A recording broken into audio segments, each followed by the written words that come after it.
1절에 보시면요, 좀 해석하기가 매우 곤란한 본문 중에 하나예요. 그 주인이 이 옳지 않는 불의한 청지기가 지혜 있게 일을 하였으므로 칭찬하였으니 이 세대의 아들들이 자기 시대에 있어서는 누구보다요? 빛의 아들들보다 뭐한대요? 더 지혜롭대요. 그럼 이 세대의 아들들은 어떤 걸 비유할지 한번 생각해 보시고, 그 다음에 빛의 아들들은 누구를 의미할까 생각해 보시고, 그 다음에 이 세대의 아들들이 왜 빛의 아들들보다 더 지혜로운 것이냐 한번 생각해 보고요. 그 다음에 9절에 또 어렵게 있죠. 내가 너에게 말하노니 불의의 제물로 뭐 하래요? 친구를 사귀래요. 읽으면 읽을수록 난제죠. 불의의 제물은 뭘까 고민도 해보고요. 그렇게 불의의 제물로 친구를 사귀면 그 제물이 없어질 때에 너희를 영주할 처소로 뭐 한대요? 영접한대요. 쭉 한번 읽어봤는데 어떻게 느낌이나 좀 이해가 오셔요? 어떠세요? 어떤 복음의 사실을 말하고 있을까? 한번 생각해 보시면서,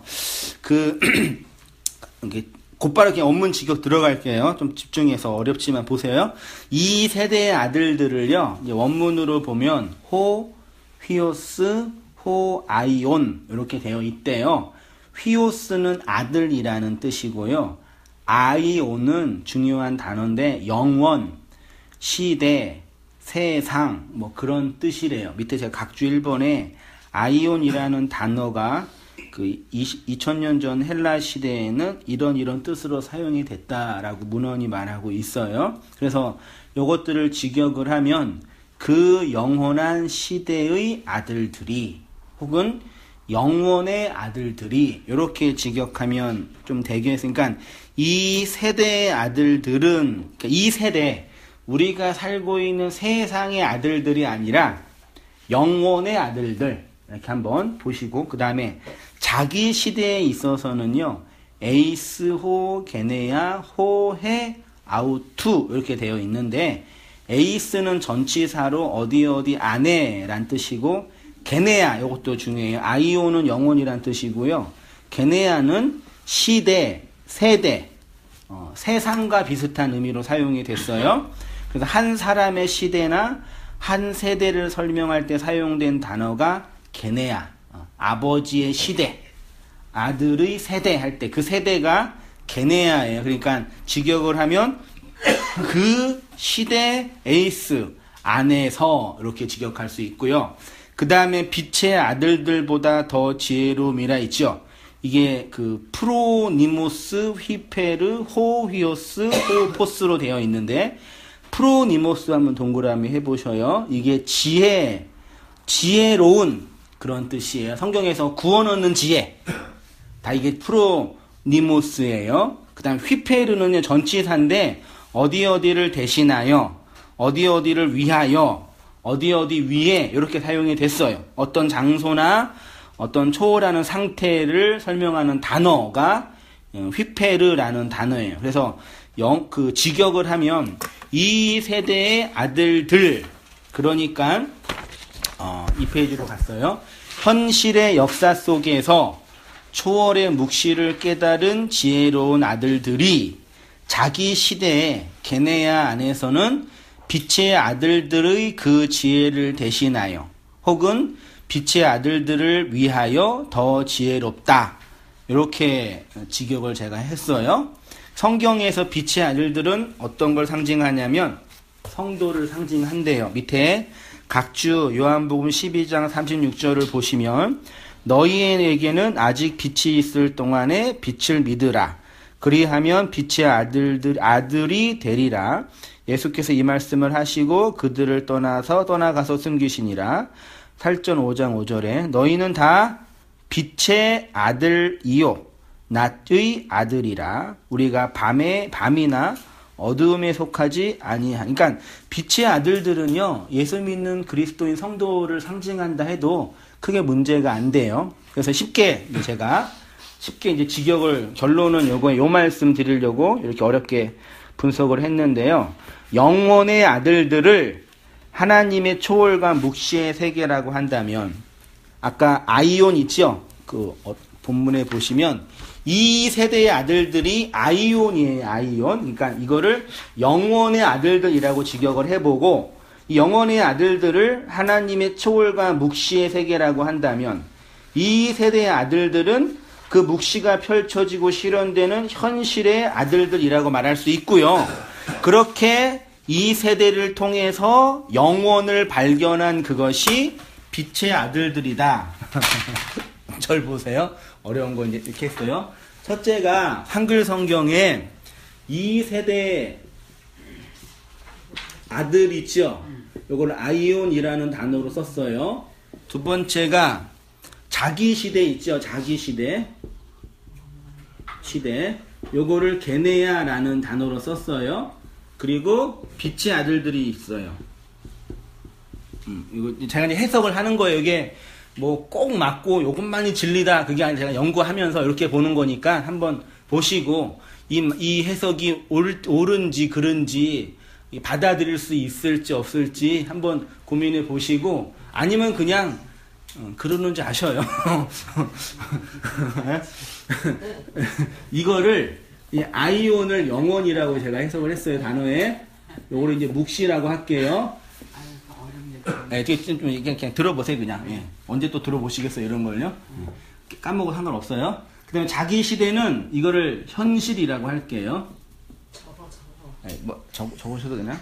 그 다음에 빛의 아들들은 묵시, 하나님의 영원의 그 세대에 천국, 쉽게 말하면 초월, 이 현실의 너머에 있는 거, 그 있죠. 우리가 그거 믿잖아요. 그거를 현실 안에서 이 진리로 깨달은 사람들을 누구라 그러겠다? 빛의 아들들, 성도라 하자. 제가 그렇게 한번 보자 얘기해요. 이렇게 보는 거 나쁘지 않을 것 같아요. 됐죠? 그럼 이 본문을 보면은 이 세대의 아들들이 자기 시대에 있어서는 빛의 아들들보다 더 지혜롭다라고 한다는 얘기는 이 하나님의 영원과 묵시의 세계를 현실 안에서 깨달은 그 사람들을 빛의 아들들, 그거를 지혜로움이라고 하자. 그렇게 이제 제가 정리를 했어요. 예, 좀 되셨어요? 쉽게 말하면 더우셔서? 안 보이셔서? 카메라 없네요. 네, 못 가. 없어. 신경 쓰지 마. 까먹었어요, 제가. 교회 두고 왔어요. 비켜서 가려니까 전화 나서 그랬어요. 우리가 믿고 있는 이 신앙을 이 초월과 다른 교회에서 그렇게 예배드리다 그러고 현실, 요거를 이제 묵시라고 표현할게. 단어를요. 용어 익숙해 보세요. 이거를 이제 우리의 세상이라고 할게요. 그럼 구원이라는 게 뭐냐면 이 현실의 역사 속에서 하나님의 초월을 그리스도를 통해서 발견하는 거죠. 그치요? 그걸 예수 믿는 거라고 표현하잖아요. 그거를 지혜로움이라고 하는 거예요. 그걸 하나님의 지혜라는 거예요. 그러니까 이 현실이 현실에서 있다 끝나는 게 아니라 하나님의 영원한 세계가 있음을 누구를 통해서? 예수 그리스도를 통해서 알면 그걸 빛의 아들이고, 그거를 지혜로운 자가 됐다. 그걸 지혜로움이다라고 하는 거예요. 됐죠? 그거 아시죠, 이제요? 그걸 아신 거죠. 그렇게 이제 해석을 했어요, 제가. 제가 어떻게 했냐면, 바닥이 뜨겁네요. 쉽게 말하면 영원의 세대를 하나님의 초월과 묵시의 세계라고 한다면, 이 세대는 그 묵시가 펼쳐지고 실현되는 현실의 시대라고 할 수가 있어요. 그렇게 이 세대를 통해서 아이온, 영원을 발견하면 오타입니다. 그것이 곧 빛의 아들들의 그 지혜다. 빛의 아들들보다 더 지혜롭다를 빛의 아들들의 그 지혜를 발견한다. 그것들을 내용으로 담은다. 이렇게 하자 이 얘기예요. 그런 정도로 하고요. 자, 그럼 가볼게요. 불의한 청지기가 칭찬을 받는 이유가 여기에 있습니다. 하나님의 그 지혜를 불의한 행동으로 알았기 때문입니다. 그래서 묵시의 복음을 깨달은 성도는 이 율법의 세상에서 볼 때 어떤 사람이에요? 북한 우리 동포들이 무엇이 진리라고 믿으며 살고 있어요? 김일성이 위대한 소령님이시고 김정은이 우리를 그 진리로 인도하는 위대한 동지라고 믿고 있잖아요. 잘못된 사상이죠? 혹시 그래서 그곳에 가서 얘기를 하는 거예요. 야, 너희가 지금 믿고 있는 이 주체 사상 있지? 이거 맹구라야. 이거 사기야. 그렇게 말하면 그 시대에 주체 사상에 물들어져 있는 관료들에게 있어서 저는 어떤 사람이에요? 아주 찢어 죽일 놈이죠. 네, 그런 의미에서 불의한이에요. 이 율법의 세상에서 율법이 모든 것이고 인간의 욕망을 따라 살아가서 자아를 충족하고 내 욕망을 실현하는 것이 모든 인생의 가치라고 믿고 있는 사람들에게 그 율법은 진리를 건네주기 위한 가짜고 네가 그렇게 살고 있는 것은 하나님을 대적하는 것이라고 말하면 마치 북한 주민에게 주체 사상이 거짓말이라고 말하는 것과 똑같은 거란 얘기예요. 그래서 이 율법의 세상에서 볼 때 이 진리의 내용을 담고 있는 사람들을 불의한 자라고 말하는 거예요. 의롭지 않은 거예요. 이 율법의 세상에서 볼 때요. 그런 의미에서의 불의한입니다. 그런 의미에서의 간음이고 그런 의미에서의 살인이란 얘기죠. 그러니까 초월자이신 하나님이 현실 안에 살고 있는 우리를 구원하신다는 것 자체가 하나님에게는 불의한 일이에요. 어려운데? 우리가 구원을 얻기에 합당해요? 아니죠. 하나님이 우리를 구원한다는 것 자체는 하나님의 입장에서 불의한 일이에요. 의롭지 않는 일이란 말이에요. 하나님이 불의를 저질러야지 날 구원할 수 있는 거예요. 북한에 가가지고 제가 북한 주민을 탈출시킬 때 북한의 법을 어겨야지만 데리고 올 수 있는 거잖아요.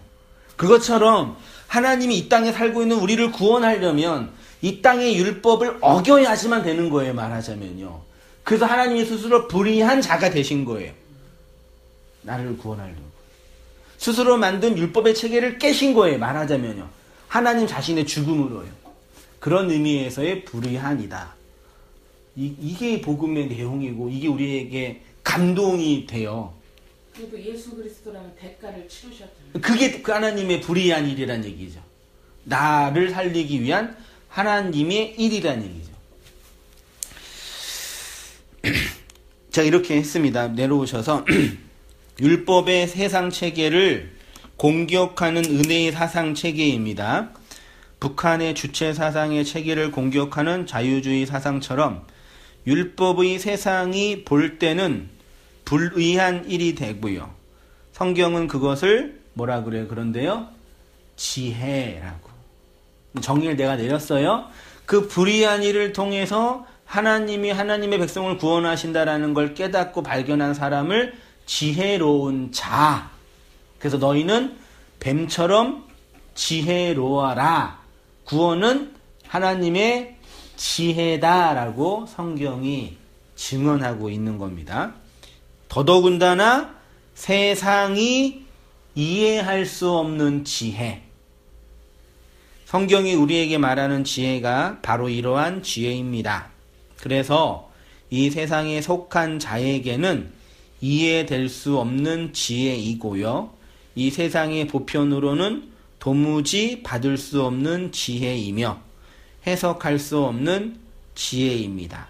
오직 성도에게만 그 묵시의 비밀, 계시의 은총이 임하여 지혜로운 자가 되는 것입니다. 본문의 지혜라고 번역된 단어가요. 원문으로 보면 프로니모스로 되어 있는데 기본적인 뜻이 지적인, 통찰력이 있는, 지혜인, 지각이 있는, 사려 깊은, 총명한 이런 뜻인데요. 성경이 말하는 지혜는 무슨 지혜요? 구원을 위한 지혜. 누가 구원을 받냐? 지혜로운 사람이 구원받아요. 누가 하나님의 뜻을 아냐?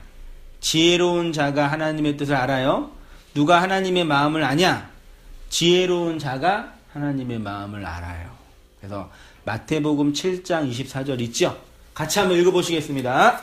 시작. 그러므로 누구든지 나의 이 말을 듣고 행하는 자는 그 집을 반석 위에 지은 지혜로운 사람 같으니, 이걸 그냥 겉으로 볼 때는 예수님의 말씀을 듣고 행한다, 이게 뭐예요? 예수님의 그 말을 듣고 행한다. 예수님의 이 말은 문맥상 산상수훈의 말씀입니다. 그 말을 듣고 행한다라고 할 때 그 행한다라는 의미가 뭐지요? 일반적으로 율법적인 의미로는 다 구분하셔야 돼요. 이제요. 행함이 있는 믿음 뭔지 이제 설명되셨어요?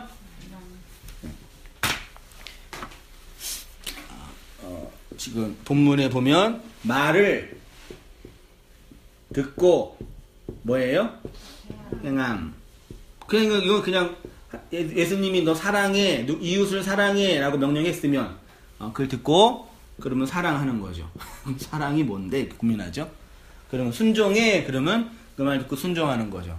헌금 내, 그러면 듣고 헌금 내는 거죠. 이런 거를 이제 1차적으로 행함이라고 표현하죠. 행동으로, 내 행동으로 이렇게 표현하는 거. 그렇죠. 1. 내 행동으로 이렇게 실행하는 거. 이걸 성경이 말하는 일반적인 의미의 행함이에요. 됐어요? 네.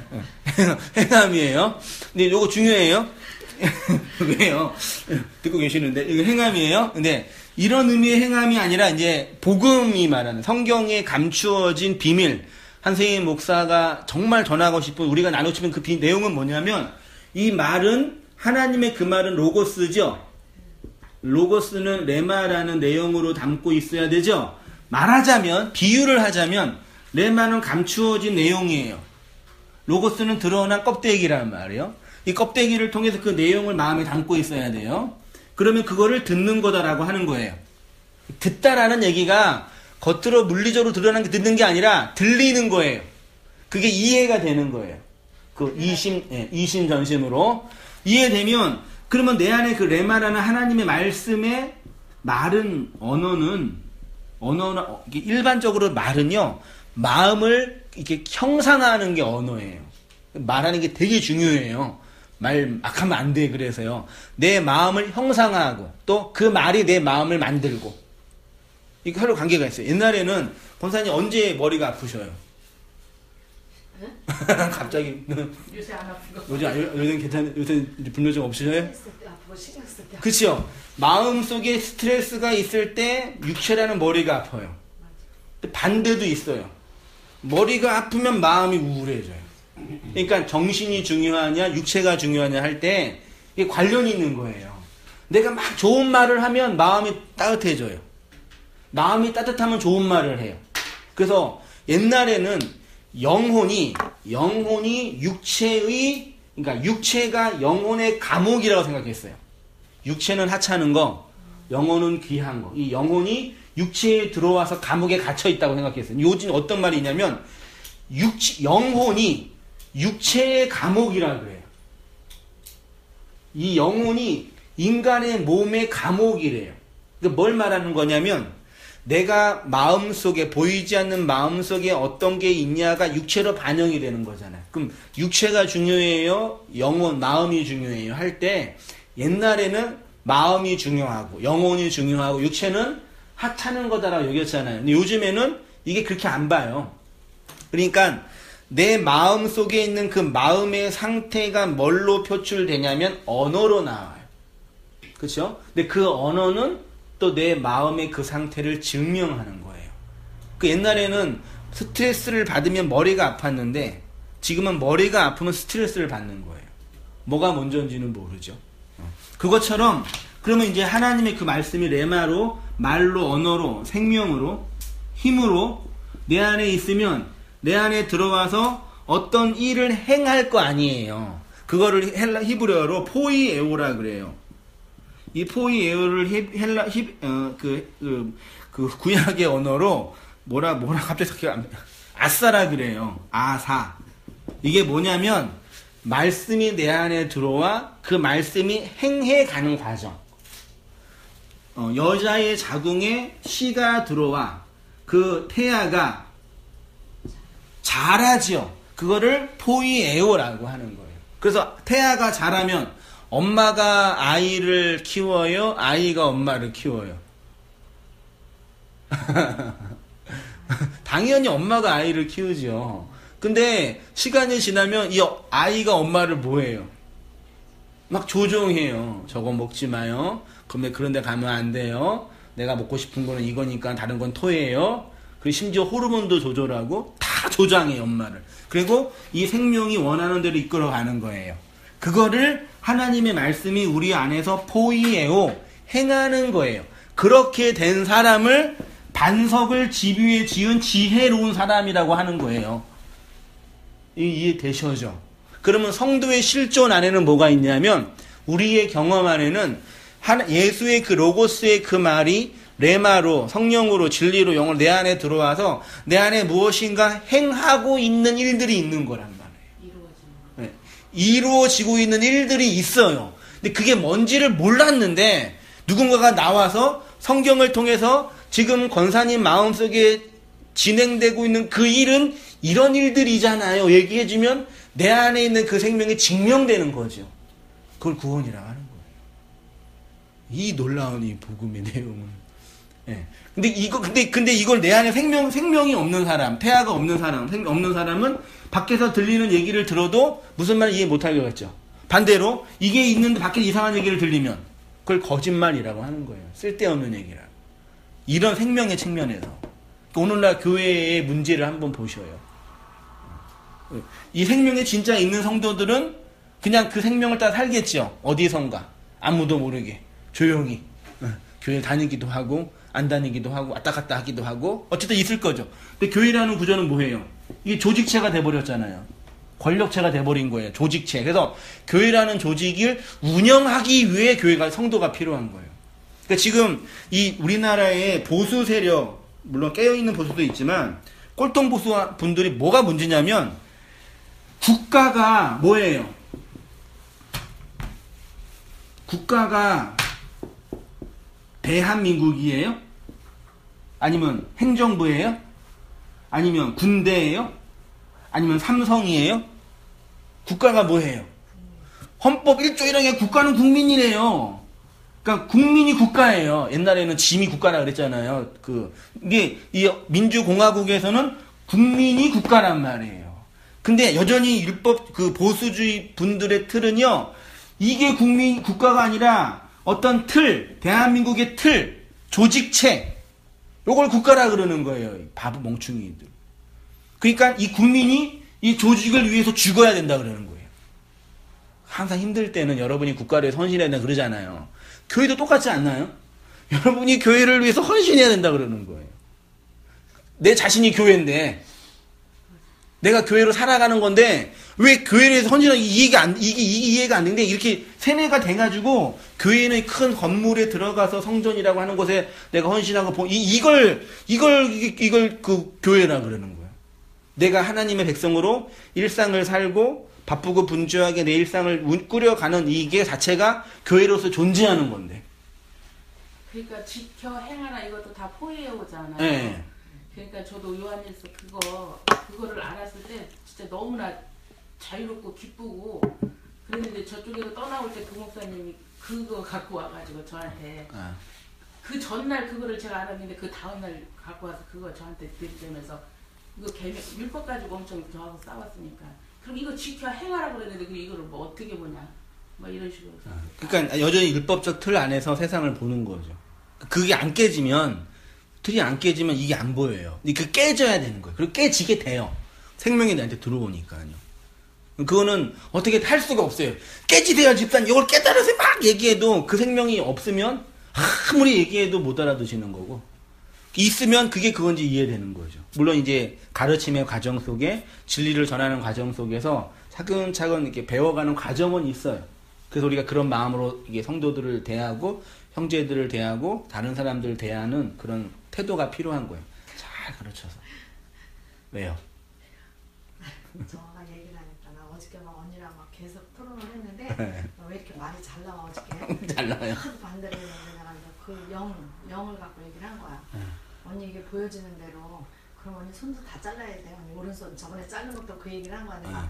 그러면은 죄를 지면 잘라야지. 그리고 베드로가 물 위를 걸은 것처럼 걸어야지. 그 예수님을 40일씩 기도했다고 목사님이 40일 기도하고 이러니까 예수님을 거스르는 거 아니야 막 이러면서 이건 영의 말씀이기 때문에 영으로 받아야지. 언니가 아무리 육으로 기도하고 그게 문제가 아니라고 막 이렇게 얘기하니까 말을 못 하더라고. 본문 들이대면 이제 힘들어. 말씀으로 이렇게 얘기를 하니까 언니 그 영이잖아. 영으로 바라봐야지 이러면서 얘기를 하니까 그러니까 그동안은 몇 번 전화하면서 그 언니한테 그거 아니라고 너 왜 그러냐고 너 이상한 데 갔다고 막 배정을 했어도 생각을 하는 거예요. 그치요. 몇 번 듣다 보니까 이제 헷갈리니까 이번엔 좀 주의 깊게 들어보는 거예요. 그래서 엄청 그러면서 이제 깜짝 놀랐어. 들려줘요. 좀 이렇게- 얘기도 못하게 했거든. 막 싸웠어요. 전번에 와서 굉장히 싸웠어 내가. 지금은 이제 그랬는데 한 그렇게 다 듣더라고.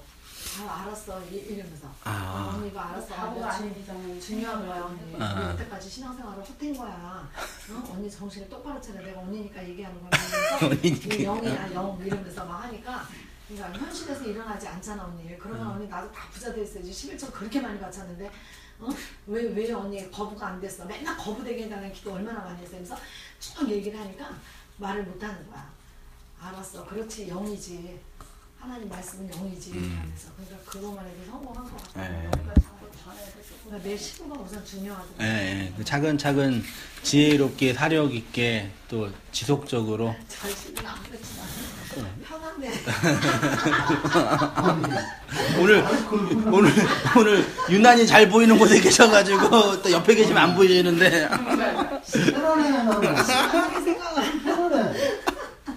예. 팔자가 좋으시잖아. 그래서요, 그게 이제, 그렇게 포위해요. 말씀이 내 안에서 행해지는 거를, 이제, 집이 반석이의 지혜로운 자다라고 성경이 선포해주고 얘기해주는 거예요. 그걸 지혜라고 그 지혜를 깨달은 거예요. 그래서, 뱀처럼 지혜로워라. 마태복음 24장 45절 보시면, 충성되고 지혜 있는 종 있지요. 그 양식을 주인에게 이렇게 사람들에게 나누어 줄 수 있는 사람을 지혜로운 종이라 그러는 거예요. 그 지혜가 있는 거예요. 나머지 또 보시고요. 예. 그다음에 이제 불의한 제물로 불의한 제물로 친구를 사기라. 요거 보시면요. 이렇게 시대의 것으로 게네야 현실의 것으로 영원한 시간, 아이온을 사는 자를 지혜로운 자라고 하고요. 그래서 9절에 불의의 제물로 친구를 사기라 이렇게 했습니다. 9절 다시 보시면 내가 너희에게 말하노니 불의의 제물로 친구를 사기라. 그리하면 그 제물이 없어질 때에 그들이 너희를 영주할 처소로 영접하리라. 보세요. 중요합니다. 불의한 청직이라고 한 것처럼 불의한 제물이라고 해요. 히브리인들에게 친구는 연합되고 하나 되고 모든 것을 함께하는 존재예요. 심지어는 모든 걸 다 나누어요. 뭐까지 나누어요? 아내까지 나누어요. 그 어디죠? 아프리카의 어느 족속에서는요. 정말 반가운 손님이 오면 우리나라 뭐 대접하잖아요. 근데 거기는 아내를 대접하는 거예요. 지금도 그러는지는 모르겠는데 엄청 봤어요. 그러니까 친구라는 개념은 모든 것을 함께 할 수 있는 관계. 그걸 이제 말하고 싶은 겁니다. 그래서 그 누가복음인가 어디에 새벽에 와가지고 문 두드려서 떡 달라 그랬잖아요. 떡 3덩이 달라고. 그 새벽 2시, 3시 와가지고 이제 떡 내라 그러는 거예요. 그만큼 모든 것들을 알고 있는 관계다. 그렇게 이해하시면 돼요. 자신의 모든 비밀을 나눌 수 있는 그런 관계를 친구라고 합니다. 그래서 우리가 예수 그리스도를 통해서 하나님의 비밀, 지혜, 요거 듣고, 로고스를 듣고 깨달아서 포이에오가 일어나는 그 자를 지혜로운 자라고 하면, 그걸 하나님의 비밀을 깨닫는 사람이라고 하면 그 존재를 하나님의 뭐라 그래요? 그래도 하나님이 그 누구죠? 아브라함은 나의 뭐다? 친구다. 벗이다 그런 거죠. 벗. 내 마음과 하나님의 마음이 하나가 되는 것입니다. 하나님의 모든 비밀을 알게 된 지혜로운 자가 친구. 그래서 요한복음 15장 13절 보셔요. 사람이 친구를 위하여 자기 목숨을 버리면 이보다 더 큰 사랑이 없나니 너희는 내가 명하는 대로 행하면 나의 뭐예요? 친구라. 이제부터는 너희를 종이라 하지 아니하나니 종은 주인이 하는 것을 알지 못함이라. 너희를 친구라 하였노니 내가 내 아버지께 들은 것을 다 너희에게 알게 하였음이라. 그러면 이제 친구라는 존재가 뭔지 배웠습니다. 그러면 예수님이 뭐라고 명령하셔요? 친구를 어떻게 사귀래요? 뭘로 친구 사귀어요? 불의한 재물로 친구를 사귄대요. 친구를 사귈 수 있는 방법은 불의한 재물이에요. 본문만 보자면, 그럼 보세요. 하나님이 우리에게 주신 인생이라는 기회를 뭐라고 상정하자? 우리가 하나님이 우리에게 주신 이 역사라는 인생의 기회 있죠? 삶, 생활. 우리가 육체를 가지고 인간으로서 의식하고 감각하고 누리고 경험하고 체험하고 기뻐하고 감사하는 그 모든 우리의 일상들, 그거는 하나님이 우리에게 건네주신 거예요. 선물로. 말하자면요, 하나님께 것을 미리 당겨서 받는 걸 뭐라 그래요? 값을 받은 거예요. 그래서 다 받아서 그거 쓰고 있는 거예요. 그럼 다 나중에 이제 값을 한 거, 이게 청산이래. 계산할 때 어떻게 해야 돼요? 갚아야 된단 말이에요. 그래서 나중에 나이 드신 분들이 인생을 이제 돌아볼 때 빛을 졌다, 뭐 이렇게 표현할 때가 있잖아요. 내 인생은 내가 태어나서 살고 있지만 복음과 진리를 깨달은 성도에게는 내 인생은 내 것이 아니고 하나님에 의해서 건네받은, 값을 받은 산 인생이에요. 됐죠? 그 인생의 기회를 불의한 재물이라고 할게요. 재물은 단순히 돈만을 의미하는 것이 아니라 자아의 욕망을 추구하며 행위의 자식을 만들어내는 이 세상의 모든 가치를 상징하는 것입니다. 세상은 그 재물을 가지고 자신의 행위의 자식을 낳으며 자기 의를 쌓으며 각자 자신의 신의 자리에서 살아가고 있는데, 하나님의 구원의 지혜를 받은 자는 이 재물을 통해서 자신을 뭘로요? 하나님의 집으로 인도할 누굴 사귀어요? 친구를 사귀어요. 그래서 사업 잘하는 분들 인맥 관리 잘한다고 하잖아요. 그런 표현 하더라고요. 어떤 구름에서 비가 올지 모른다. 그래서 두루두루 이렇게 관계를 맺어야 된다. 이건 세상 방식이고, 진리적인 측면에서요, 이 인생과 역사라는 과정들을 통해서 나를 하나님의 집으로 인도할 누굴 사귄다고요? 친구예요. 그쪽에 친구를 사귄다도 포이에오입니다. 하나님이 우리 안에서 행하는 일을 포이에오라고 했습니다. 믿음의 행위, 행함이 있는 믿음, 진리를 말하는 행위, 그 모든 하나님의 행위를 포이에오라고 하고요. 그렇게 불의의 재물을 통해서 친구를 만드는 삶이 성도의 삶이고, 불의한 역사를 통해서 성도가 행하며 살아가는 삶의 방향이고 행위의 내용이다. 그럼 친구는 누굴까요? 결론적으로 말하면 그렇죠, 예수님이죠. 근데 그 예수가 우리에게 어떻게 나타나요? 예수님, 하나님 뜬구름 잡는 얘기잖아요. 친구는 이제 그러니까 예수고, 예수를 통해 설명되는 하나님이죠. 그러면 이건 초월이고, 현실 속에 이 예수는 뭘로 나타나냐 얘기죠. 뭘로 나타나냐? 말씀. 예수님이 그런 말씀 하셨죠. 지극히 작은 자 하나에게 행한 것이 누구에게 행한 거예요? 나에게. 이거 뭘까요? 내가 권사님께 하는 그 모든 행동은 권사님을 예수로 본 행동이라고 설명되는 건가? 아니면 우리 주위에 가장 가난하고 헐벗은 사람을 내가 돌봐주면 그거를 예수님을 사랑하는 행동이라고 하는 거냐? 네. 그런 측면이냐? 근데 그거를 내용으로 한번 생각해 보세요. 하나님이 우리에게 친구로서 줄 수 있는 진리의 말을 줬지요. 말하자면요, 진리를 줬어요. 그럼 이 진리는 어떤 힘이 있어요? 외적으로 확장해 가는 거잖아요. 그렇죠? 그러면 이걸 받은 또 어떤 사람이 있죠. 네. 이 사람을 이 진리로 섬겨주는 거.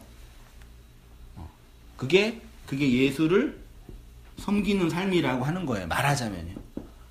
진리를 따라 살아가는 삶. 그렇게 돼요. 이제 볼게요.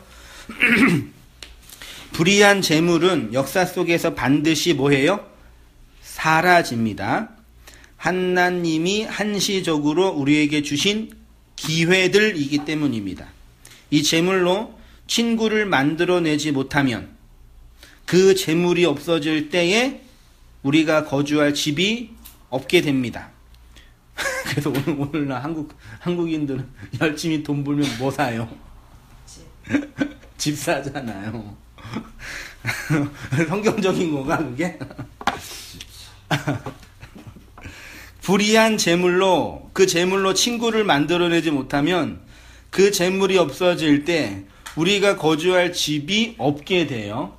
그럼 불의의 재물로 친구를 만들어야지만 그 재물이 없어질 때 그 친구가 우리를 어떻게 인도한다고요? 영주할 처소. 이 처소를 또 보니까요, 이게 장막, 천막, 그 장막터 그런 얘기 하죠. 장막터를 넓혀달라고요. 집 사게 해달라고. 이 장막이 헬라어로 보니까 스케노오 이렇게 되어 있어요. 스케노오가 뭐냐? 요한복음 1장 14절 보셔요. 말씀이 육신이래요. 우리 가운데 거하심에 이 거하심에가 장막을 치다 이거예요. 집을 짓다 이거예요. 생명은 어디에서 출생돼요? 식물은 시방에서, 동물은 자궁에서. 그걸 뭐예요? 집에서 생명이 잉태되고 출생되죠. 그러면 내가 하나님의 생명을 담은 자라고 한다면 내 안에 뭐가 있어요? 집. 모든 여성 안에, 자매 안에 자궁이 있잖아요. 진짜 중요한 그 기능이잖아요. 모든 성도, 모든 사람을 여자라고 하잖아요. 그렇죠? 그러면 모든 사람 안에는 자궁이 있겠네요? 하나님이 생명을 넣어준 그 자궁이요. 어떤 여자에게는 그 생명이 불임이 되고, 아무리 돼도 씨가 들어가지 않고, 어떤 자에게는 30배, 60배, 100배의 열매를 맺는 그런 여자가 되는 거잖아요. 그거를 집을 짓다가 스케노고, 그게 처소라는 명사예요. 그러면 우리가 하나님이 거하는 집이 된다라는 얘기는 하나님의 집을 지어져 간다. 하나님의 집으로 지어져 간다. 하나님의 생명을 담은 자로 간다. 얘기예요. 그럼 보세요. 이 땅이 온통 어두움이죠. 온통 어두움인데 그 어두움 속에 빛 하나가 있으면, 온통 어두움인 그 어두움 속에 빛 하나가 있으면 이 빛이 세상을 밝히잖아요. 예. 그거를 하나님의 생명을 담은 자라고 하자 얘기예요. 그러면 하나님이 볼 때 이 율법의 세상에서, 선악구조의 세상에서 그 진리를 담은 자는 누구뿐이 없어요. 성도뿐이 없는 거예요. 그렇게 진리를 건네받은 자가 내가 왜 이 진리를 받았는지, 이 생명을 받았는지를 모르겠어요. 근데 들어온 거예요. 나도 몰라요. 그래서 이 진리와 생명을 따라 살아가는 거예요. 어떻게 해요? 이 생명을 전달해주고 건네주는 거예요. 그렇죠? 그래서 마지막에 그 빛을 받아야 어떤 사람들이 있을 거 아니에요. 세상이 언제 종말되는지 아셔요? 이 세상 끝나죠, 언젠가는. 그렇죠? 언제 끝나요? 2075년쯤에 끝날까요? 언제 끝날까요? 정말 빛이 끝날 때. 그게 이제 개인적인 종말이라 그래요. 그 뭐예요? 내가 죽으면 끝나죠. 나 죽으면 끝나요? 개인적인 종말. 두 번째, 우주적인 종말이 있어요. 온 세상이 끝나요. 하나님이 만드는 이 3차원의 세계가 끝난단 말이에요. 어떻게 끝나요? 원론적으로 보면 하나님 이 세상을 만들어 놓은 이유는 뭐예요? 이 세상 하나님의 백성을 빛으로 부르기 위해서죠. 근데 아직 빛을 못 받았네요, 이 사람들이. 그럼 어떻게 해야 돼요? 하나님이 이 사람들을 빛으로 불러야 돼요. 그럼 불러야 할 사람이 몇 명이요? 14만 4천이에요. 그러면 불러야 할 사람이 다 불렀어요. 이 사람 불러서 올리고 다 올렸어요. 다 올렸어. 근데 마지막 저 구석에, 저기 아프리카 구석에 한 사람이 있네요. 근데 불러야 할 그 빛의 자녀가. 그럼 이 성도를 마지막 하나로 부르면 이 세상은 어두움이겠죠. 빛이 없잖아요, 더 이상이요. 그러면 끝나는 거예요. 그래서 선교한다는 개념이 뭐냐면 마지막 진리로 불러야 할 그 사람을 불러서 그 진리를 건네줘서 그 진리를 담은 자로 만들면 이 세상은 더 이상 존재해야 할 이유가 없는 거잖아요. 하나님 입장에서는요. 그럼 세상은 끝나는 거란 말이에요. 그때 내가 어두움이라는 게 빛으로 부름받지 못한 그 존재였다면 어두움이라는 게 폭로당하잖아요. 그게 지옥이에요. 아무런 기회도 없는 그 상태예요. 그래서 진리가 우리 안에 떨어지면 예루살렘과 유대와 사마리아와 땅 끝까지 그 진리를 전하는 힘이 나와요. 그러면 복음을 받으면 아프리카로 그거 아닌 거 아시죠? 땅 끝은 내 존재의 다 끝이에요. 내가 하나님의 나라로 지어져 가는. 그래서 뭐 복음을 듣고 진리를 받아서 내가 세계 선교를 하고 뭐 아프리카로 가고 그런 거 말하는 분들 보면 물론 다 그런 건 아니지만 한 95% 이상은 다 구라예요. 오늘 14만 4천 안에 들어가 있네. 유기한자네. 네. 그렇게 해서 블러드 이사에 끝나는 거예요. 그럼 우리 그걸 알았잖아요. 그리고 어떻게 살아가요, 그러면요? 이 진리의 빛을 따라 살아가는 거예요. 그 과정 속에 이 세상 모든 육체를 가지고 있는 인간들이 경험하는 모든 고통들 있죠. 재정적인 어려움, 정신적인 어려움, 스트레스, 몸의 질병, 관계의 깨어, 이 모든 것들을 다 인간이면 누구나 경험하는 것으로 경험하는 거예요.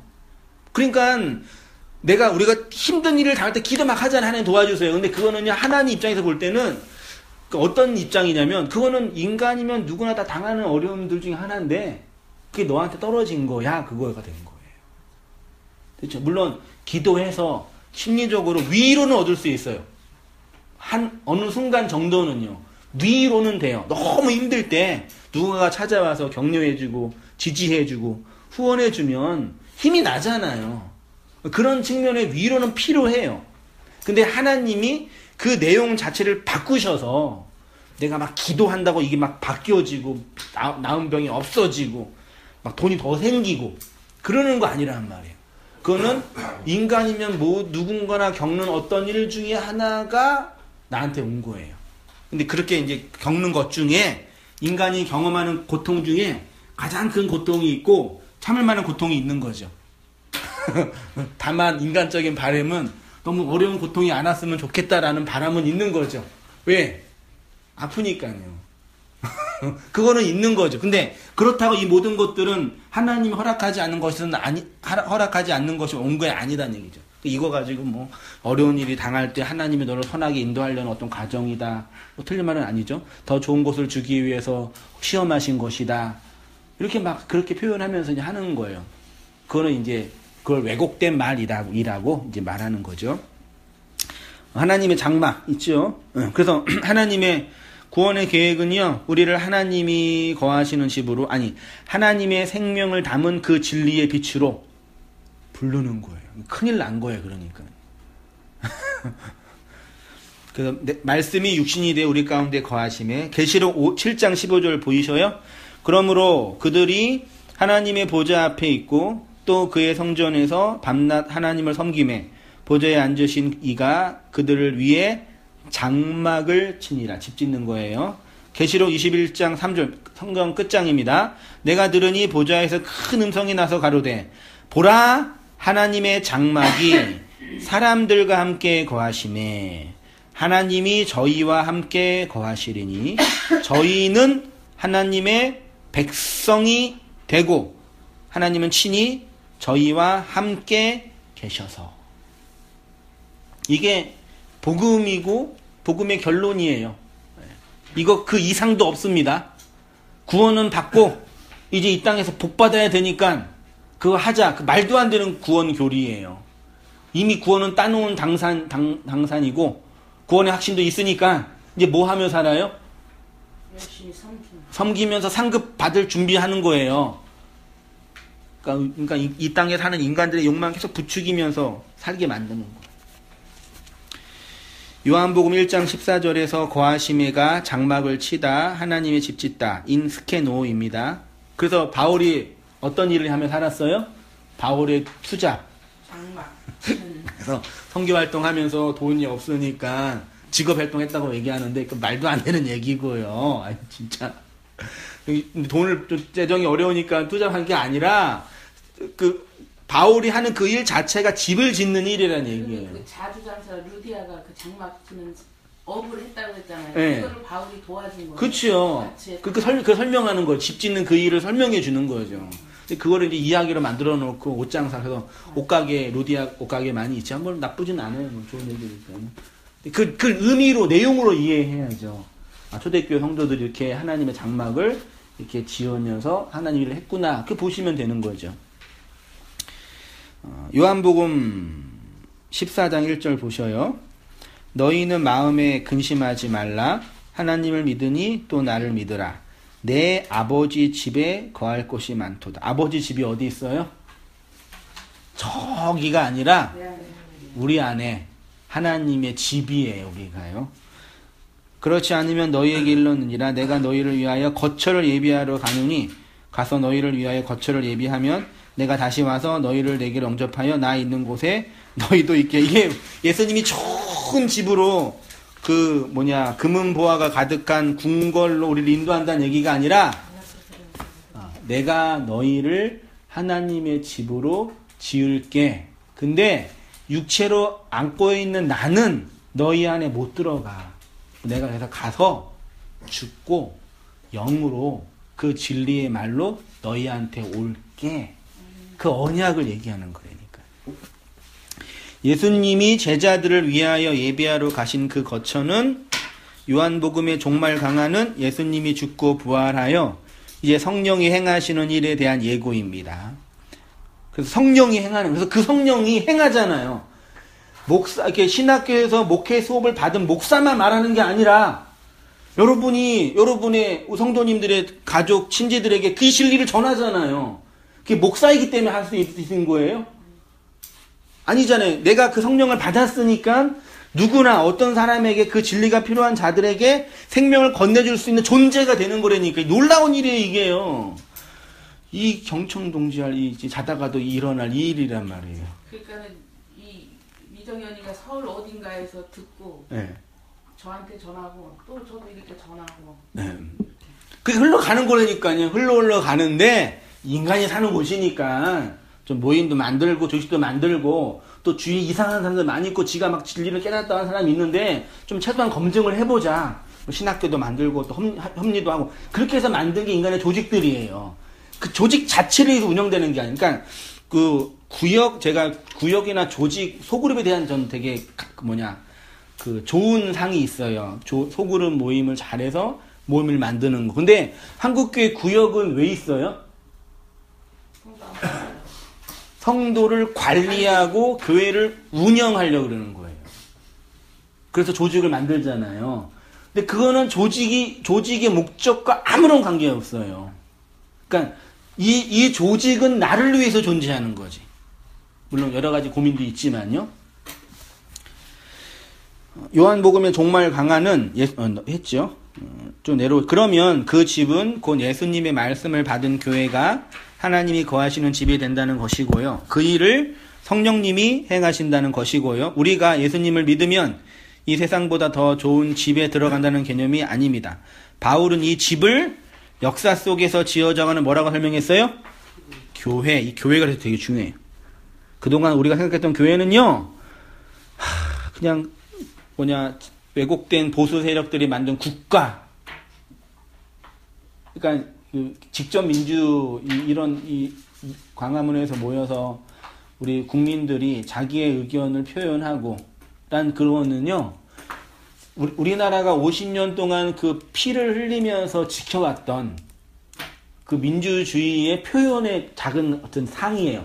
30년 전만 해도 그렇게 가서 그렇게 표현했으면 완전 공산당 빨갱이라고 하고 공안부에 끌려가잖아요. 근데 지금은 누구나 자기의 의견을 표출할 수 있잖아요. 대단하더라고 어제 보니까. 그러니까 그게 뭐냐면요. 이 국가는 대통령도 아니고 청와대도 아니고 국민 자신이라는 걸 국민이 안 거예요. 그러니까 어떤 정치적 색깔은 둘째 문제고. 근데 나의 이 한 표를 가지고 권력을 갖고 있었던 권력자들이 지네 멋대로 권력을 이용하니까 권력의 주인인 국민이 화가 난 거예요. 이걸 또 이제 리더들이 잘 보듬어서 판을 만들어야 되는데 그건 또 그 다음 문제고 그건 리더들의 문제고 교회도 마찬가지예요.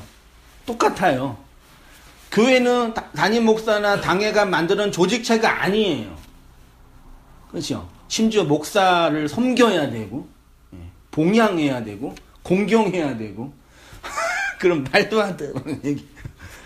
목사가 어떤 말을 하는지 상관이 없어 그냥.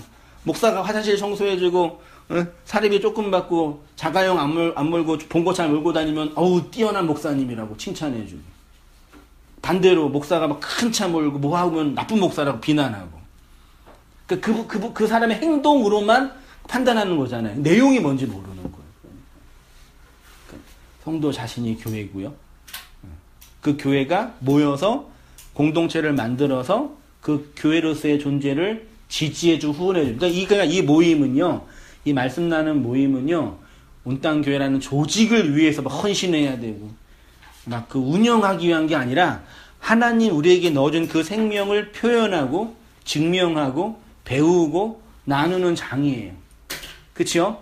그러면 그 일을 이 모임이 못하고 이 모임을 리더하는 지도자가 못하면 어떻게 해야 돼요? 어떻게 해야 돼요? 여기서 그 진리를 전할 그 리더가 딴 얘기하고 자기 욕망을 과시한다든지 자기 것들을 이루기 위한 수단으로 사용한다든지 그럼 어떻게 해야 돼요? 성도는요. 내려오세요. 거기서 그런 얘기 하시면 안 돼요. 여기는 그런 얘기 하는 데가 아니니까 좀 목사님 이상해 내려오세요. 그러든지 아니면 가든지 둘 중에 하나를 해야 돼요. 근데 한국교회 성도님들이 내가 만든 터전 위에 쏟아 붓는 게 너무 많이 해요. 그동안 부은 거 생각하니까 못 나가는 거예요. 사실 부은 거 없는데 내 욕망과 내 율법을 부었잖아요. 거기에요. 그러니까 교회에서 좀만 성도들이 모여서 돈이 운영되어지고 조직이 만들어지면 그냥 나간에 만에 막 싸우는 거예요. 조직이 강할수록 커질수록 뭐가 이 콩고물이 있으니까요. 그러니까 그런 위험이 있어요. 교회가 돈이 많이 운영되어지고 조직이 있으면요. 그래서 개척교회 목회자들이 개척교회 목사들이 개척교회는 절대 못하고 교회에서 운영되어지고 조직이 있고 재정이 안정된 곳에서 이제 직업 활동할 모든 조직이 다 그렇지. 그렇죠. 교회 만드는 게 아니고. 네. 그 중에 이제 하나가 우리 틀이 된 거니까 그런 걸 잘 깨어서요. 우매한 우리 지체들한테 잘 일러주세요. 유럽이나 네. 교회 그게 자꾸 없어진다고 그러는 거는 네. 어떤 영향인지. 그냥 예수 믿는 사람이 없어지는 거죠. 하나님을 안 믿는 거지. 그러면 교회 그런 것들은 지금 우리나라처럼 많이 이렇게 있는 게 교회 건물을 운영을 못 하니까 넘어가고 망한 거 다 그런 거 없으니까. 그렇게 근데 우리나라는 못 사는데도 교회는 많잖아요. 네. 우리나라 못 사는 거 우리나라가 쉽게 우리가요 세계적으로 보면 단시간 기념이면 우리나라 최고 부자로 샀다는 거예요. 네, 맞아요. 나 어릴 때 말도 공부시고 다 있었어요. 50년 역사가 우리나라 발전된 우리나라밖에 없어요 지금. 그러니까 집사님의 질문의 의도는 지금 이제 유럽이 그 전에 신앙심이 네. 좋았잖아요. 네. 그러니까 그때 막 왕성했고 그 예술도 같이 네. 그러다가 지금 없어지는 것이 네. 이렇게 자꾸 영적으로 가고 이 건물 그런 것들이 없어져서 그러는 건지 이제 이게 복음이라는 예, 알겠습니다. 그러니까요 그렇게 되는 거 아닌가? 중세 시대는요 교회가 국가였어요. 네. 그러니까 진짜 교회는 별로 없었죠. 그러니까 교회에서 등록하고 이름 명목상 기독교인이라는 옛날에 우리나라에 태어나면 자신도 모르게 유교인이 되는 거잖아요. 유교 국가니까. 기독교 국가니까 기독교라는 종교인으로 태어나는 거예요. 근데 그거랑 진짜 그 생명을 받은 성도는 별개의 문제죠. 그러니까 유럽이나 영미 계열은요, 기독교가 문화로 다가온 거예요. 사회 전통으로.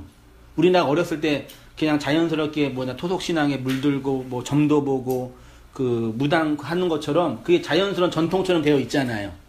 근데 지금 우리나라도 이게 자꾸 네. 그 전보다 부흥이 덜 된다고 그러잖아요. 그쵸. 교회마다 네. 성도 수도 줄고. 네. 그게 근데 그게 어떤 거냐면 진짜 하나님의 백성이 없냐? 아니, 하나님의 백성은요, 하나님이 만들어요. 교회가 성장하고 성장이 줄어들고 교회가 망하는 문제랑 상관이 없어요. 근데 성도는 별로 드러나지가 않는 것 같아요. 그렇죠. 그게 이제 문제예요. 그러니까 겉으로 드러난 교회가 커지는 거랑 그 안에 있는 하나님의 백성이 만들어지는 거랑 별개의 문제예요. 근데 이제는 생각들이 많이 이제는 교회에 그런 우리가 신앙생활 했던 거에서 많이 벗어나는 일들도 많잖아 지금 이제. 일어나고는 있죠. 우리처럼 이렇게 너무 이게 아니라고 뭔지는 모르지만 아직 듣지 못해서 모르지만 이건 아니라고 하는 이런 것들이 많이 깨어 있다고 지금. 그래서 교회가 더 부를 수 있어. 세상 자체가 지금. 우리 자신의 반성할 점이 많아요. 조영기나 누구나 다 우리가 무상화를 시켰지. 조영기가 그게 아니라 우리 자신이 너무너무 쉽게 생각 그렇게 우상 숭배를 해갖고 만들고 가는 자체가 내 탓이요 이렇게 한단 말이에요. 진짜로. 그러니까 지금 그 저번주에 나왔었어. 미국의 교회가 그 교회 건물은 있고 내부가 싹치고 거기다가 이제 그 술집 해가지고 그렇게 하는 게 그런 것들이 보면 우리는 이제 그 전에 같으면 아우 저기 교회가 타락해서 저래 이제 이렇게 얘기를 하지만 일단은 성도들이 빠져나갔으니까 그렇게 된 운영을 거지. 못하니까 그렇지. 제도가 난 거고 교회가 망한 거지. 그리고 이제 보통 신앙생활 하는 사람들도 아니 뭐 구하고 자꾸 두드리면 준다 그랬는데 이게 오랜 생활 해보니까 또 그게 아닌 거지 생각이 또 들었을 수도 있고. 근데 지금 교회에 나가지도 않으면서 신앙생활 잘했던 사람이 교회도 나가지도 않고 집에서 머물러 있는 사람도 우리가 몰라서 그렇지 많다. 네, 많아요. 교회가 싫어서 안 가는 그거 거야. 보고 가난한 성도.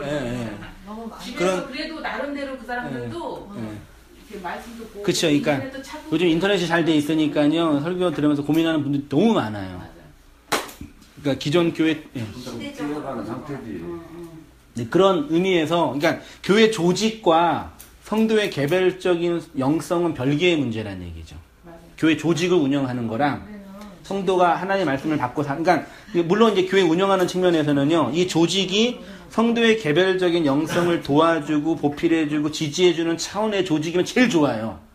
근데 그동안 한국 교회는 사람들을 모아서 교회라는 조직을 운영하기 위한 방식으로 성도를 운영했으니까 그러니까 그런 의미에서 진짜 성도가 거의 없다라고 판명이 된 거죠. 그리고 이게 시대적으로도 이게 하나님의 이게 복음이 이렇게 그 역사가 그랬잖아요. 옛날 뭐 천주교에서부터 카톨릭에서부터 개신교로 빠져나오고 근데 지금 시대에는 예전에는 목사님 같이 말씀하시는 분이 없었잖아요. 근데 지금은 이제 부모가 그러더라고요. 뭐 인터넷에 들어가면 목사님 같이 그런 말씀을 옛날에 있어도 하시는 분이 못했을 것 같아. 그러니까 지금은 또 이 시대로 하나님이 열어놓으시는 게 옛날에도 있었는데요. 옛날에는요. 우리 어르신들 내가 태어나서 그 지역 10km 이상 나가지 않고 돌아가신 분이 거의 태반이잖아요. 그 읍내를 나가지 않고 거기서 평생 살다가 돌아가시잖아요. 그러니까 정보가 유통되는 그런 기회가 거의 없었어요. 그래서 교회가 지역교회 개념이니까 목회자 한 사람이 진리를 깨닫는 거는 그 지역 정도에서의 어떤 작은 변화지 영향을 주지 못하는데 이게 인터넷이 발전하면서 자유롭게 정보와 지식이 유통이 되는 거예요. 그래서 비교할 수 있고. 요즘에 대학교 가면은요, 강의 선생님이 여기 강의해 주잖아요. 그러면 인터넷 치면 다 나와요. 그냥 그게. 단어의 뜻이. 그러니까 정보가 워낙 활달하게 있기 때문에 정보가 정보 때문에 이렇게 된 거죠. 그런 어간에 이런 이 말씀과 이런 묵시적인 패러다임의 목회자나 성도들의 네트워크가 좀 더 원활하게 된 거죠. 인터넷이라는 자유로운 소통의 장이 있습니다. 물론 거기에 대한 부정적인 것도 많이 있어요. 이단들도 번성하게 되고 왜곡된 것에 더 예민하게 되고. 그리고 사람들은 이렇게 건강한 거보다는 몸에 안 좋고 자극적인 걸 더 좋아하잖아요. 설교도 마찬가지예요. 한번 제가 그 카페 그 교회 인테리어 공사하다가 한 자매가 밥을 갖고 왔는데 밥이 현미인가? 그거 누런 거 있죠? 현미 맞나요? 그 밥만 갖고 왔어요. 근데 먹는데 입에서 녹으라. 이거 뭐지? 그러니까 현미래요. 그 집사람이 그 집사람이 당신 설교가 이래.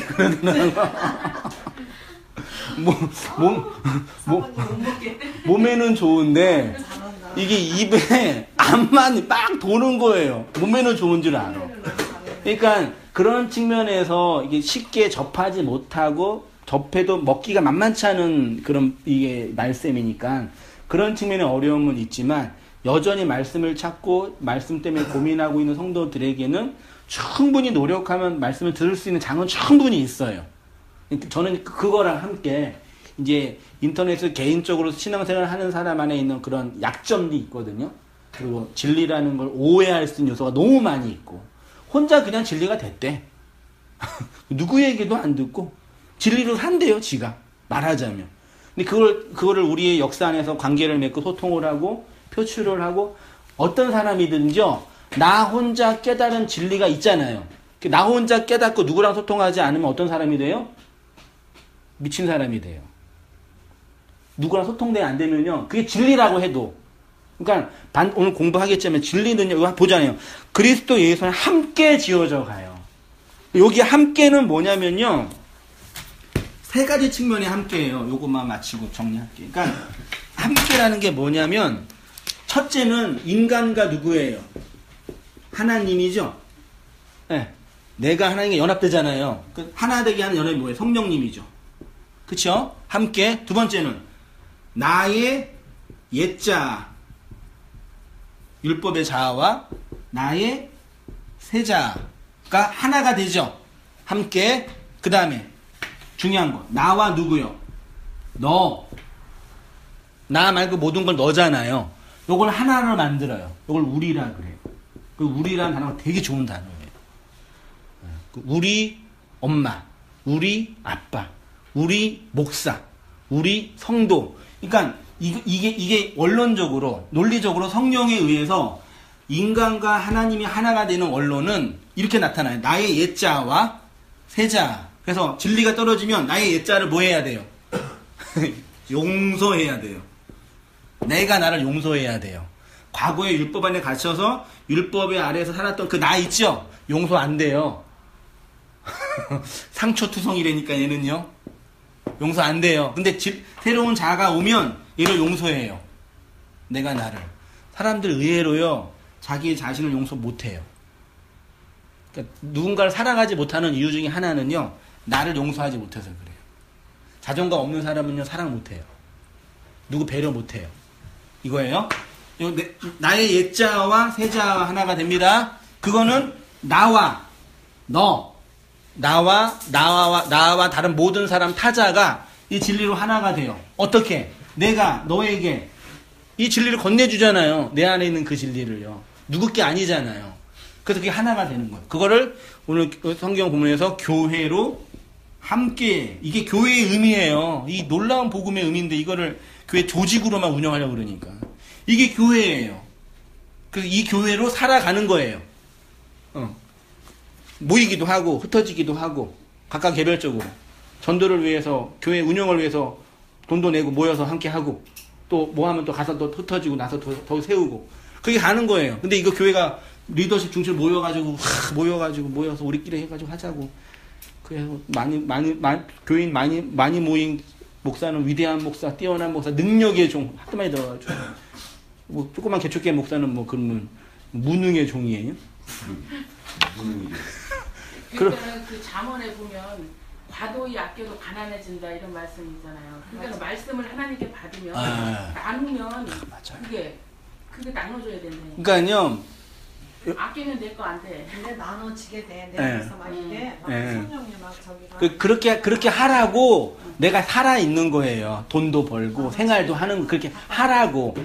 그 자체만 즐기는 게 아니라 그렇게 하라고 가다 보면 누구 만나요. 저는 제 길을 가요. 제가 좀 개척해가지고 파주에 김종환 집사님 계시니까 준비하고 만나고 그런 적 한 번도 없단 말이에요. 저는 내 길을 가다 보니까 그냥 이 말씀의 길을 가다 보니까 저랑 비슷하게 똑같이 그 말씀을 찾아가는 어떤 분들이 계시는 거예요. 놀랍지 않나요? 맞잖아요. 계시는 거라니까요. 그래서 그게 하나가 돼서 가는 거예요. 네. 부산 예배 드릴 때 젊은이들을 보니까 내가 너무 부럽고, 야, 이 젊은이들은 너무 복받았다. 이렇게 빠른 시기에 정말 진리의 내용을 알아서. 근데 나도 죽었으면 못 들었는데 이 죽기 전에 이거를 들었다는 것도 너무 감사가 나오더라고요. 네. 진짜 이렇게 보면서. 젊은 애들이니까 머리가 자꾸 우리 머리하고 세대 차이가 많이 때문에 그러는 게요. 아니 근데 머리랑 상관이 없어요. 아니 그러니까 여기 내 세대 차이라는 자체가 네. 항상 우리 노인네들은 시성적으로 물떠놓고 빌고 이거잖아요. 네. 야, 그만큼 이것도 많이 깼다는 거지. 근데 계속 오늘도 들어놓아서 일어나려는 기도가 구하고 찾고 두드리고 내가 그거에 우리가 맨날 식상했었잖아. 근데 그거 기도가 계속 나오더라고. 그러니까 언니 같은 경우는 언니는 아예 이렇게 한다는 것도 크나큰 은혜고 이게 거야. 이게 어? 죽은 놈 고추 맞으면 안 서. 그러니까 지금이라도 감사하고 행복을 생각하면 되는 게. 네, 몸에 아멘. 하나님이 거하실 처소를 함께 지어져가 믿지요. 예, 읽고 마칠게요. 하나님이 거하실 처소로서의 그 집이 바로 우리 자신입니다. 그러면 그 집의 재료는 무엇이냐면 역사 속에 주어진 불의한 재물로서의 우리의 인생. 하나님은 이렇게 우리가 살고 있는 내 삶의 내용을 통해서 하나님의 집으로 하나하나, 그러니까 하나님이 우리에게 주신 인생이 얼마나 소중해요. 고맙잖아요. 하나하나 귀한 것으로 지어져 가라고요. 그것이 바로 성령 안에서 하나님이 거하실 처소가 되기 위하여 그리스도 예수 안에 함께 지어져 가는 교회 모습입니다. 하나님께서 우리에게 주신 인생이라는 불의한 재물을 헛되이 쓰시면 안 됩니다. 예, 헛되이 쓰시지 마시고 여러분의 성도님들 친구를 만드는데 잘 사용하시면 돼요. 그 친구가 우리를 하나님이 거하시는 집으로 인도할 것입니다. 제가 기도하고 마치겠습니다. 하나님 아버지, 함께 이 소중한 말씀과 복음의 내용들을 나누고 증거하고 교제할 수 있도록 인도해 주셔서 감사합니다. 예수님께서 불의한 재물로 친구를 사귀고 그 친구가 우리를 영주할 집으로 인도한다고 말씀하신 내용을 우리가 배우고 마음에 담았사오니 그 생명을 가진 자로 내가 나를 용서하고 그 진리를 담은 자로 오롯이 드러날 수 있도록 인도하여 주옵소서. 감사하며 예수님의 이름으로 기도하옵나이다. 아멘. 우리 그 크신 하나님의 사랑요. 오늘 저기 삼계탕인가요? 아닙니다. 소금